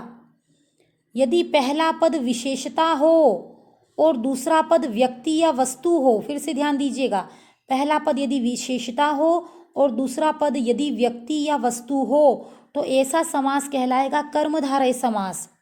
फिर से सुनेंगे। पहला पद यदि विशेषता हो कि महान है और महान कौन है इसका एड्रेस यदि बाद में हो कि महान कौन है, राजा। पहला पद विशेषता होगा, बाद वाला पद व्यक्ति या वस्तु होगा, तो ऐसा समास कर्मधारय समास कहलाएगा। और कर्मधारय समास तत्पुरुष समास का एक भेद है। फिर से सुनेंगे। कर्मधारय समास तत्पुरुष समास का एक भेद है। यदि कर्मधारय समास ऑप्शन में न हो तो आपको तत्पुरुष समास भी आप कर सकते हैं। चलिए देखते हैं। महाराजः पद में कौन सा समास है? ऑप्शन अ कहता है कर्मधारय समास। ऑप्शन ब है नय समास। ऑप्शन स है केवल समास। ऑप्शन द है उपपद समास। तो यहाँ पहला पद विशेषता है और दूसरा पद व्यक्ति एवं वस्तु है, अतः आपका सही उत्तर हो जाएगा कर्मधारय समास। क्वेश्चन नंबर 21 का सही उत्तर है कर्मधारय समास। नेक्स्ट क्वेश्चन है क्वेश्चन नंबर 22। क्वेश्चन नंबर 22 में लिखा है सदृशम त्रिषु लिंगेषु, सदृशम त्रिषु लिंगेषु सर्वासु च विभक्तिषु वचनेषु च सर्वेषु यन्य व्ययेति तद रिक्त स्थानम पूरयत। इस रिक्त स्थान की पूर्ति कीजिए। देखिए ये एक श्लोक है और उस श्लोक में एक पद रिक्त है, उस रिक्त स्थान पर उचित पद की पूर्ति करनी है। देखिए सबसे पहले ये जो श्लोक है उसकी हिंदी कर लेते हैं ताकि उसके आधार पर हम अपने उत्तर का निर्धारण कर सकें। सदृशम त्रिषु लिंगेषु, जो सभी तीनों लिंगों में समान रहता है। सर्वासु च विभक्तिषु, जो सभी विभक्तियों में समान रहता है। वचनेषु च सर्वेषु, जो सभी वचनों में समान रहता है। यन्न व्ययेति, जो व्यय नहीं होता, वही कौन है? तो जो सभी लिंगों, सभी विभक्तियों, सभी वचनों में समान रहे वह क्या कहलाता है? देखिए उपसर्ग, फर्स्ट ऑप्शन है उपसर्ग। उपसर्ग पदों के आगे जुड़कर उनके अर्थों में परिवर्तन कर देते हैं, वे पद उपसर्ग कहलाते हैं। और उपसर्गों की संख्या कई बार पूछी जाती है। उपसर्गाः कतिविध, तो उपसर्ग 22 हैं। 22 को संस्कृत में द्वाविंशति कहते हैं। तो आपका ऑप्शन नंबर अ तो बिल्कुल सही उत्तर नहीं है, क्योंकि यह सभी लिंगों, सभी विभक्तियों, सभी वचनों में समान रहे और जिसका व्यय नहीं हो वह क्या कहलाता है? ऑप्शन नंबर अ है, ब है अव्ययम। तो जो व्यय नहीं हो वही अव्यय है। याद रखिएगा, सभी लिंगों, विभक्तियों, वचनों में समान रहे और जो व्यय नहीं हो अर्थात जिसके रूप न चलें वही अव्यय है। तो क्वेश्चन नंबर 22 का सही उत्तर हो जाएगा अव्ययम। देखिए अव्यय जो हैं वो सामान्यतया किसी लिंग में नहीं चलते, सभी लिंगों में समान रहते हैं। किंतु यदि एग्जाम में आपसे प्रश्न पूछा जाए कि अव्यय किस एक लिंग में चलते हैं, पुल्लिंग, स्त्रीलिंग, नपुंसकलिंग या कोई नहीं, तो आपको याद रखना है कि अव्यय पद सदैव नपुंसक लिंग होते हैं। फिर से सुनेंगे। अव्यय पद पुल्लिंग, स्त्रीलिंग एवं नपुंसकलिंग किसमें चलते हैं? यदि ये क्वेश्चन आता है एग्जाम में तो आपको याद रखना है कि अव्यय सदैव नपुंसक लिंग में रहते हैं। अव्यय सभी लिंगों में नहीं चलते, वे सदैव नपुंसक लिंग में ही स्थिर रहते हैं। तो जो सभी लिंगों, विभक्तियों एवं वचनों में समान रहे और जो व्यय नहीं हो वह कहलाएगा अव्यय। तो क्वेश्चन नंबर 22 का सही उत्तर हो जाएगा ऑप्शन ब। चलिए देखते हैं नेक्स्ट क्वेश्चन। नेक्स्ट क्वेश्चन है क्वेश्चन नंबर 23। अकर्मक वाच्य कह, ऐसा वाच्य कौन सा है जो अकर्मक हो अर्थात जिसमें कर्म का अभाव हो? हमसे पूछा गया है कर्म का अभाव वाला वाच्य कौन सा है। देखिए वाच्य परिवर्तन पर भी मैंने बहुत डिटेल 4 वीडियो बनाए हैं, आप उन वीडियो को अवश्य देखें। वाच्य परिवर्तन पर कोई भी शंका आपकी नहीं रहेगी वीडियो देखने के बाद। हमसे पूछा गया है कि अकर्मक वाच्य कौन सा है, तो आपको याद रखना है कि ऐसा वाच्य जिसमें कर्म का अभाव हो वही अकर्मक कहलाएगा। तो देखते हैं 4 ऑप्शन। कर्तृवाच्य, कर्तृवाच्य में कर्ता की प्रधानता होती है लेकिन कर्म भी अवश्य रहता है। दूसरा ऑप्शन है कर्मवाच्य, कर्मवाच्य में तो कर्म की ही प्रधानता रहेगी, तो कर्मवाच्य में तो कर्म अवश्य रहेगा। तीसरा ऑप्शन है भाववाच्य। भाववाच्य एक ऐसा वाच्य है जिसमें केवल दो ही पद होंगे, कर्ता और क्रिया। याद रखिएगा, कर्ता और क्रिया, केवल दो ही पद रहते हैं भाववाच्य में। भाववाच्य में कर्म का सदैव अभाव रहता है, तो कर्म के अभाव वाला वाच्य कौन सा है? भाववाच्य है। क्वेश्चन नंबर 23 का सही उत्तर हो जाएगा स। अकर्मक वाच्य कौन सा है? तो अकर्मक वाच्य सदैव भाववाच्य कहलाएगा। चलिए देखते हैं next question, question number 24। Question number 24 में लिखा है बालिका फलानी खादती। बालिका फलानी खादती कर्मवाच्ये रूपम किम भविष्यति। बालिका फलानी खादती, यहाँ कर्मवाच्य का रूप क्या होगा? देखिए, कर्तृवाच्य से जब हम कर्मवाच्य बनाते हैं, कर्तृवाच्य से जब हम कर्मवाच्य बनाते हैं तो कर्ता में तृतीया विभक्ति लगाते हैं। तो बालिका के स्थान पर हमें करना है बालिकया। ध्यान दीजिएगा, बालिका अर्थात रमा के समान रूप चलेंगे। रमा की तृतीया विभक्ति है रमया, तो बालिका की तृतीया विभक्ति हो जाएगी बालिकया। तो बालिका की ऑप्शन एक है बालिकया। बालिकया देखिए दो जगह पर दे रखा है, ऑप्शन नंबर ब एवं ऑप्शन नंबर स। फिर देखिए लिखा है फलानी। फलानी आपका नपुंसकलिंग पद है, और नपुंसकलिंग पदों को हम परिवर्तित नहीं करते, क्योंकि नपुंसकलिंग पदों की द्वितीय विभक्ति एवं प्रथमा विभक्ति दोनों ही समान रहते हैं।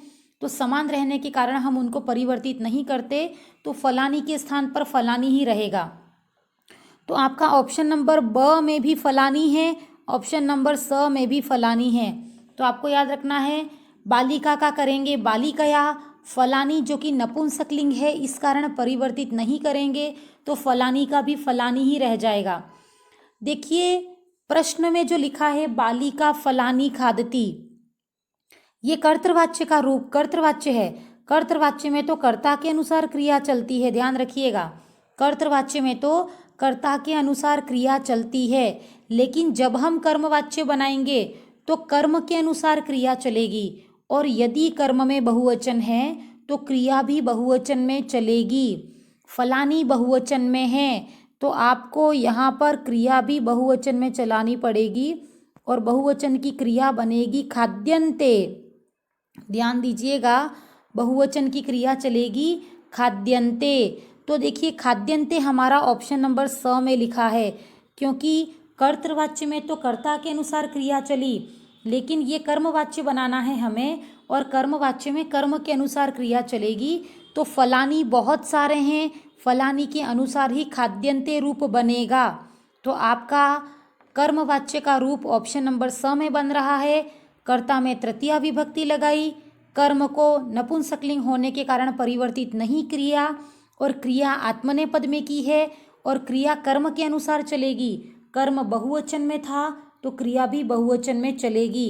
इस प्रकार बालिकया फलानी खाद्यन्ते, यह आपका स ऑप्शन बिल्कुल सही हो जाएगा। चलिए देखते हैं क्वेश्चन नंबर 25, क्वेश्चन नंबर 25।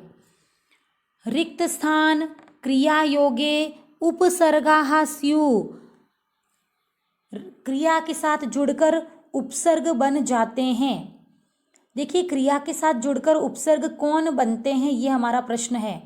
जब क्रिया के साथ जुड़ जाते हैं तो कौन उपसर्ग बनते हैं, रिक्त स्थान की पूर्ति करनी है। फर्स्ट दे रखा है अणादयः, अण आदि। अण तो आपका माहेश्वर सूत्र है, और माहेश्वर सूत्र कभी उपसर्ग नहीं होता। हलादयः, हल अर्थात व्यंजन, व्यंजन भी आपका उपसर्ग नहीं बनता। अचादयः, अच अर्थात स्वर, स्वर भी आपके उपसर्ग नहीं है। ऑप्शन नंबर द में लिखा है प्रादयः। इस पूरे सेंटेंस को जोड़कर देखते हैं। प्रादयः क्रिया योगे उपसर्गाः स्युः, अर्थात प्र आदि जब किसी क्रिया के साथ जुड़ जाते हैं तो वो उपसर्ग कहलाते हैं। तो बिल्कुल सही पद है ऑप्शन नंबर द। प्र अर्थात प्र, परा, उप, अनु, अधि, इस प्रकार के जो 22 उपसर्ग हैं ये 22 उपसर्ग जब किसी क्रिया के साथ जुड़ जाते हैं तो ये उपसर्ग कहलाते हैं, और क्रिया के साथ जब ये नहीं जुड़ते तो अकेले रहने पर ये अव्यय कहलाएंगे। याद रखना है, प्र आदि जब किसी क्रिया के साथ जुड़ेंगे तभी उपसर्ग कहलाएंगे, और जब किसी क्रिया के साथ नहीं जुड़ते तो इन्हें हम अव्यय कहते हैं। चलिए शुरू करते हैं। प्रादयः कतिविधः, प्र आदि कितने हैं, ये प्रश्न हमसे पूछा जाएगा तो हमारा आंसर हो जाएगा प्र आदयः द्वाविंशति, अर्थात प्र आदि कितने हैं, 22 है। कई बार हमसे ऐसा भी प्रश्न पूछा जाता है, प्रादयः के, प्रादयः कौन है, तो हमारा उत्तर हो जाएगा प्र आदि कौन है, उपसर्ग हैं, और प्र आदि जब क्रिया के साथ जुड़ेंगे तभी उपसर्ग कहलाएंगे, अकेले रहने पर ये अव्यय के रूप में गिने जाते हैं। चलिए देखते हैं next question, question number 26। Question number 26 में लिखा है सह माम पश्यति, वह मुझे देखता है। इस वाक्य को रेट लकार, रेट लकार अर्थात भविष्यकाल, ध्यान दीजिएगा, रेट लकार अर्थात भविष्यकाल, तो इस वाक्य को भविष्यकाल में परिवर्तित करना है। देखिए, जब भी वाक्य को लकार या काल में परिवर्तित करना हो तो केवल क्रिया को ही परिवर्तित करना है, कर्ता एवं कर्म यथावत रहेंगे। तो सह के स्थान पर सह ही आएगा, माम के स्थान पर माम ही आएगा। आपको तो देखना है कि प्रश्न में हमारी जो धातु है वो किस लकार में और कौन से वचन में है, किस लकार और कौन से वचन में है, वही वचन आपको परिवर्तित करना है। देखिए, पश्यति जो है वो लट लकार प्रथम पुरुष एक वचन है, ध्यान दीजिएगा। पश्यति जो आपका है वो लट लकार अर्थात वर्तमान काल प्रथम पुरुष एक वचन है, जिसका आपको रेट लकार अर्थात भविष्यकाल बनाना है, और भविष्यकाल बनाने पर आपका रूप हो जाएगा द्रक्ष्यति, अर्थात ऑप्शन नंबर सही हो जाएगा आपका। मूल धातु आपकी है दृश्य, ध्यान दीजिएगा, मूल धातु है दृश्य। दृश्य धातु का जब रेट लकार अर्थात भविष्यकाल बनाएंगे तो वो द्रक्ष्यति बन जाएगा। क्वेश्चन नंबर 26 का सही उत्तर है सह माम द्रक्ष्यति, अर्थात वह मुझे देखेगा, वह मुझे देखेगा। चलिए देखते हैं क्वेश्चन नंबर 27। राजा हरिश्चंद्रः, राजा हरिश्चंद्रः सत्यवक्ता आसीत्, अत्र विशेषणम अस्ति। राजा हरिश्चंद्र सत्यवक्ता थे, यहाँ पर विशेषण कौन सा है। देखिए, विशेषण वो होता है जो किसी व्यक्ति की विशेषता बताए, तो यहाँ पर राजा हरिश्चंद्र की विशेषता बताई गई है कि वो सत्यवक्ता थे। तो देखिए यहाँ पर सही उत्तर कौन सा है, विशेषण कौन सा है, वक्ता अर्थात बोलने वाला, सत्य अर्थात सत्य, राजा अर्थात राजा, लेकिन यहाँ पर विशेषण आ रहा है आपका सत्यवक्ता। राजा हरिश्चंद्र की विशेषता है कि वो सत्यवक्ता अर्थात सत्य बोलने वाले थे, सत्यवादी थे, तो सत्यवक्ता आपका विशेषण हो गया। तो यहाँ विशेषण कौन सा है, सत्यवक्ता। चलिए देखते हैं नेक्स्ट क्वेश्चन, और नेक्स्ट क्वेश्चन है क्वेश्चन नंबर 28। क्वेश्चन नंबर 28 में लिखा है छंद शास्त्रस्य प्रणेता कः, छंद शास्त्र के प्रणेता कौन हैं। लगध आचार्य, काव्य आचार्य, पिंगल आचार्य एवं भरत मुनि। देखिए, छंद शास्त्र के जो प्रणेता हैं वो पिंगल आचार्य हैं। पिंगल आचार्य एकमात्र ऐसे व्यक्ति हैं जिन्होंने छंदों की प्रामाणिक व्याख्या की है, और उनकी पुस्तक का नाम है छंद शास्त्र। छंद शास्त्र भी 8 अध्यायों में विभक्त है, और ये जो छंद शास्त्र है उसमें छंदों की प्रामाणिक व्याख्या सबसे पहली बार प्रस्तुत की है। तो छंद शास्त्र के प्रणेता हो गए हैं पिंगल आचार्य। चलिए देखते हैं नेक्स्ट क्वेश्चन। नेक्स्ट क्वेश्चन है क्वेश्चन नंबर 29। छंदे कति गणाः, छंद में कितने गण हैं। देखिए, यदि हम लोग धातु रूप की बात करें, यदि हम लोग धातु रूप की बात करें तो वहाँ पर 10 गण हैं। भवादि गण, अदादि, तुदादि, रुधादि, तनादि, क्रयादि, चुरादि। तो आपको याद रखना है कि जब बात धातु रूपों की हो तो धातु रूपों में तो 10 गण हैं। भवादि गण प्रथम गण है, चुरादि गण अंतिम गण हैं। तो धातु रूपों में या धातु पाठ में तो 10 गण हैं, किंतु हमसे प्रश्न पूछा गया है कि छंद में कितने गण हैं। तो आपको याद रखना है कि छंद में गण कितने हैं, 8 गण हैं। छंद का मेरा वीडियो आप अवश्य देखें, उसमें मैंने ये सारी चीज़ें बहुत अच्छे से क्लियर की हैं। 3 वर्णों के समूह को गण कहते हैं। ध्यान दीजिएगा, गण किसे कहते हैं ये भी पूछा जाता है। तो 3 वर्णों के समूह को गण कहते हैं। और गण जो है वो कितने हैं छंद में, 8 गण हैं। आपने देखा होगा य माता, राजभान, सलगाम, अर्थात इस पूरे सूत्र में यगण, मगण, भगण, सगण, इस प्रकार के कुल गण कितने हैं, 8। जबकि धातु रूपों में वही गण कितने हैं, 10। तो क्वेश्चन नंबर 29 में छंद में कितने गण हैं, तो आपका सही उत्तर हो जाएगा अष्टगणा, ऑप्शन नंबर स। चलिए देखते हैं नेक्स्ट क्वेश्चन। नेक्स्ट क्वेश्चन अपना है शिष्यः पदे प्रत्ययः अस्ति। शिष्य पद में कौन सा प्रत्यय है। बहुत ही महत्वपूर्ण प्रश्न है प्रत्ययों का। आपको याद रखना है कि एक धातु है शास। शास अर्थात सीखना। शास धातु में क्यप प्रत्यय लगाने पर शिष्य बनता है। ध्यान दीजिएगा, शास धातु में क्यप प्रत्यय लगाने पर शिष्य पद बनता है। शास अर्थात सीखना।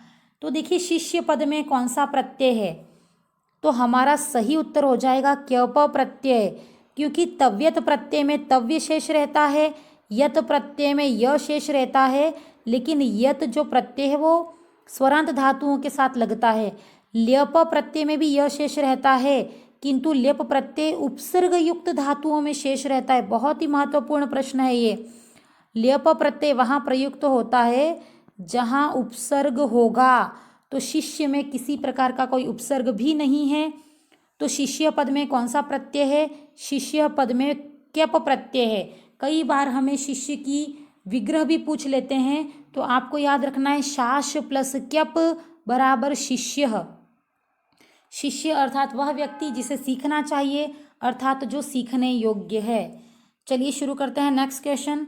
Question number 30। क्वेश्चन नंबर 30 में लिखा है मार्ग्यः इत्यस्मिन् पदे प्रत्ययः अस्ति। मार्ग्यः इस पद में कौन सा प्रत्यय है। देखिए मार्ग्य अर्थात रास्ता। मार्ग्य की मूल धातु है मृज। याद रखिएगा, मार्ग्य की मूल धातु है मृज।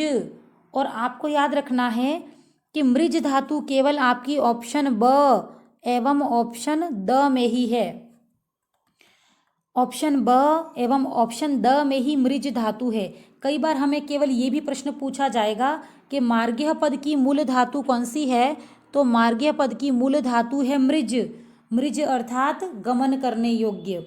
अब देखिए यदि प्रत्यय होगा क्यप, तो क्यप प्रत्यय तो केवल 7 धातुओं के साथ ही प्रयुक्त होता है। एति, स्तु, शास, व्री, द्रि, जुष, क्यप। तो क्यप प्रत्यय तो पर्टिकुलर कुछ धातुओं के साथ ही प्रयुक्त होता है। और देखिए फिर हम बात करते हैं कि हमारा ऑप्शन ब मृज प्लस ण्यत। तो देखिए ण्यत प्रत्यय में त की इत संज्ञा हो जाएगी, ण की इत संज्ञा हो जाएगी, मृज ण्यत प्रत्यय में य शेष रहता है। जिस प्रत्यय में ण की इत संज्ञा हुई है, फिर से सुनिएगा, जिस भी प्रत्यय में ण की इत संज्ञा हुई है उसमें आदि वृद्धि होती है, तो म्री के स्थान पर मार बनता है, अर्थात री के स्थान पर आर आदेश होता है। इस आदि वृद्धि के कारण ही मृज प्लस ण्यत को मार्ग्यः यह रूप आदेश होगा। देखिए जिस प्रत्यय में ण की इत संज्ञा होती है उसमें अचोणीति सूत्रानुसार धातु में प्रथम वर्ण को वृद्धि आदेश होगी और री की वृद्धि बनती है आर। री को आर आदेश होता है, वृद्धि संधि में आप पढ़ेंगे, तो म्री का हो जाएगा मार। इसी कारण यह मार्ग्य रूप बना है। चलिए, मार्ग्य पद की मूल धातु है मृज और प्रत्यय है अण्यत। मृज प्लस अण्यत मार्ग्य, यह रूप बनता है। तो क्वेश्चन नंबर 31 का सही उत्तर हो जाएगा ऑप्शन ब। चलिए देखते हैं नेक्स्ट क्वेश्चन। नेक्स्ट क्वेश्चन आपका अव्यय से संबंधित है। यावत सफलम न भवति, जब तक सफल नहीं होते हो, रिक्त स्थान परिश्रमम कुरु। यावत सफलम न भवति, रिक्त स्थान परिश्रमम कुरु। रिक्त स्थाने किम भविष्यति, रिक्त स्थान में क्या होगा। पहला ऑप्शन है तादृश। तादृश का तात्पर्य है जैसा। यदि किसी वाक्य में यादृश लिखा होगा तो रिक्त स्थान में हमें तादृश भरना है। सेकंड ऑप्शन में है तदा। यदि किसी प्रश्न में यदा लिखा होगा तो दूसरा पद आपका तदा हो सकता है, लेकिन यहाँ पर यदा नहीं लिखा, यहाँ पर लिखा है यावत। यदि यहाँ पर प्रश्न में यावत लिखा है, यावत अर्थात जब तक, तो तावत का तात्पर्य है तब तक। ध्यान दीजिएगा, तावत का तात्पर्य है तब तक। यावत सफलम न भवति, जब तक सफल नहीं होते हो, तावत, तावत अर्थात तब तक परिश्रम कुरु, तब तक परिश्रम करो। तो यावत के साथ आपका समानार्थक पद है तावत, जब तक तब तक। जब तक सफल नहीं होते हो तब तक परिश्रम करो। तो यावत सफलम न भवति तावत परिश्रमम कुरु। तो रिक्त स्थान की पूर्ति के लिए आपका समुचित पद हो जाएगा तावत। देखिए, यादृश लिखा होगा तो आप तादृश भरेंगे, यदा होगा तब आप तदा करेंगे, यदेव होगा तब आप तदेव करेंगे। लेकिन यहाँ पर यावत लिखा है, यावत अर्थात जब तक, तो रिक्त स्थान में आएगा तब तक, और तब तक के लिए समुचित पद है आपका तावत। चलिए देखते हैं next question. Question number 33। Question number 33 में लिखा है रामः 5 बजे से 7 बजे तक पठती। ये जो रेखांकित पद है, ध्यान दीजिएगा, 5 बजे से 7 बजे तक, ये जो रेखांकित पद है, इस पद का आपको संस्कृत अनुवाद करना है। अर्थात ये प्रश्न आपका घटिका दर्शन से संबंधित है। राम 5 बजे से 7 बजे तक पढ़ता है। देखिए, यहाँ पर कोई 2 समय दे रखे हैं, एक समय से प्रारंभ करना है और दूसरे समय पर रुकना है। इस प्रकार के प्रश्नों में चाहे कोई भी समय दे रखा हो, जब 2 समय एक साथ दिए जाते हैं तो पहले वाले पद में आपको पंचमी विभक्ति लगानी है। ध्यान दीजिएगा, पहले वाले पद में आपको, ध्यान दीजिएगा, पहले वाले पद में आपको पंचमी विभक्ति लगानी है और अंतिम वाले पद में आपको पर्यंतम, ध्यान दीजिएगा, आपको लिखना है पर्यंतम। तो आपको देखना है पहले वाले समय में पंचमी विभक्ति कहाँ है और दूसरे वाले पद में आपका पर्यंतम कहाँ है, वही आपका सही उत्तर होगा। राम 5 बजे से 7 बजे तक पठती अर्थात पढ़ता है। देखिए, पहले वाले समय में पंचमी विभक्ति चाहिए। पंचवादनम अर्थात द्वितीय विभक्ति, पंचवादनात् अर्थात पंचमी विभक्ति। तो आपका पंचवादनात् अर्थात 5 बजे से लगाकर सप्तवादन पर्यंतम, देखिए दूसरे वाले पद में आपको पर्यंतम लगाना था, तो यहाँ लिखा है सप्तवादन पर्यंतम। तो देखिए, पहले वाले पद में पंचमी है, दूसरे वाले पद में पर्यंतम है, तो आपका सही उत्तर हो जाएगा ऑप्शन ब। राम 5 बजे से 7 बजे तक पढ़ता है। रामः पंचवादनात् सप्तवादन पर्यंतम पठती। ध्यान दीजिएगा, जब 2 समय दे रखे हैं तो पहले वाले समय में पंचमी विभक्ति लगानी है और दूसरे वाले पद में पर्यंतम लगाना है, ताकि 2 समय एक साथ नज़र आ सकें। चलिए देखते हैं नेक्स्ट क्वेश्चन। क्वेश्चन नंबर है 34।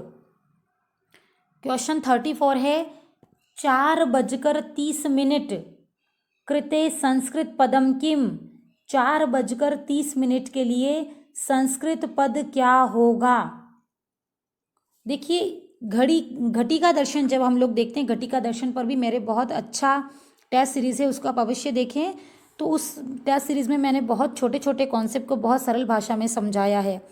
देखिए, यहाँ पर लिखा है 4:30 के लिए संस्कृत पद कौन सा है। इसको हम दो तरीके से कह सकते हैं। देखिए, घटिका दर्शन की जब हम बात करें तो पूरी घड़ी में 60 मिनट होते हैं, ध्यान दीजिएगा, पूरी घड़ी में 60 मिनट होते हैं। और उस 60 मिनट को ध्यान दीजिएगा, इस पूरे 60 मिनट को हम 4 भागों में बांटते हैं, जैसे कि 12 बजे, 12:15 बजे, 12:30 बजे और 12:45 बजे। किसी भी घटिका को हम 4 भागों में बांट सकते हैं, अर्थात 60 मिनट को हम 4 भागों में बांट सकते हैं। यदि 12:15 होंगे तो हम लगा देंगे सपाद। यदि 12:30 होंगे तो हम कह देते हैं सार्ध। 12:45 हो रहे हैं तो हम उसको कह देते हैं पादोन। ध्यान दीजिएगा, 12:45 अर्थात 11:45 को हम कहते हैं पादोन। और पूरी जब बज जाती है तो हम उसको द्वादश वादनम, एक वादनम, द्विवादनम इस प्रकार कहते हैं।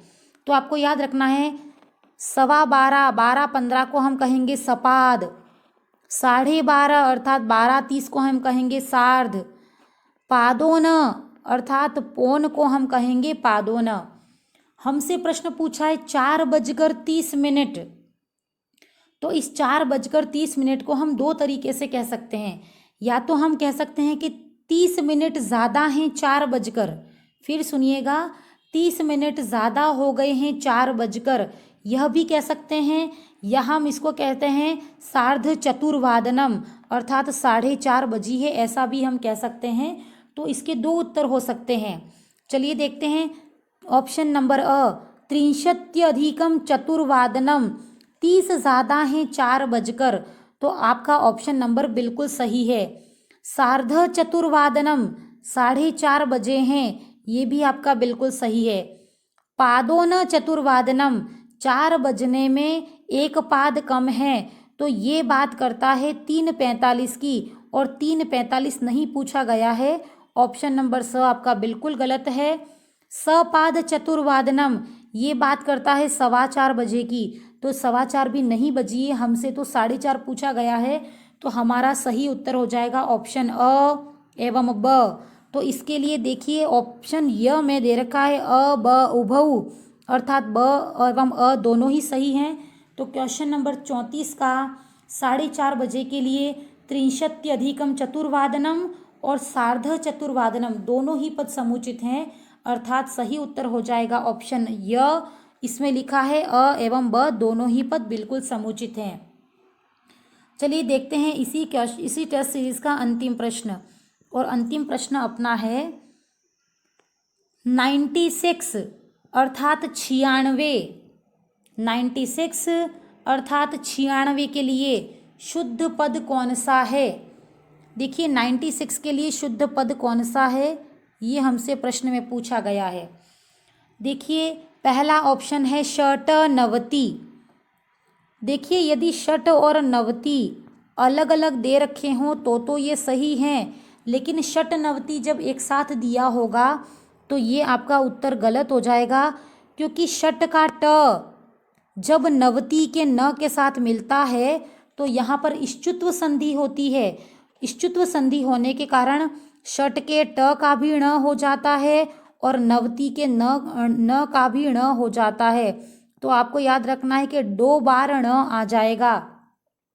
तो आपका सही आंसर बन जाएगा षण्णवती। ध्यान दीजिएगा, आपका सही आंसर हो जाएगा षण्णवती, क्योंकि षट का ट भी ण बन जाएगा और नवति का न भी ण बन जाएगा। 2 ण एक साथ आएंगे तो इश्चुत्व संधि होकर आपका रूप बनेगा षण्णवती। तो 96 के लिए शुद्ध पद कौन सा है, षण्णवती। ये हमसे एग्जाम में पूछा जा सकता है, बहुत ही महत्वपूर्ण प्रश्न है। चलिए हमारी व्याकरण से संबंधित 2500 ऑब्जेक्टिव क्वेश्चन की जो टेस्ट सीरीज थी, क्वेश्चन टेस्ट नंबर 2, वो यहीं समाप्त होती है। इस वीडियो को आप कम से कम 2 बार अवश्य देखें, ताकि संस्कृत भाषा जो कि 30 अंकों की है रीट के लिए, उसमें कम से कम आपके 28 अथवा 29 नंबर अवश्य आएँ। वीडियो को अधिक से अधिक बार देखें और शेयर अवश्य करें, ताकि जो छात्र संस्कृत नहीं जानते हैं उनको भी बहुत अधिक लाभ होगा। चलिए मिलते हैं अपने नेक्स्ट वीडियो में नेक्स्ट टेस्ट सीरीज़ के साथ। तब तक के लिए धन्यवाद। मिलते हैं नेक्स्ट सीरीज में। अपना ख्याल रखिए।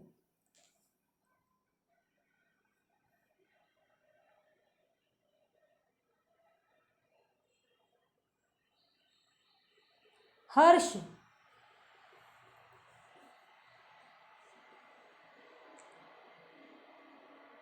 हर्ष।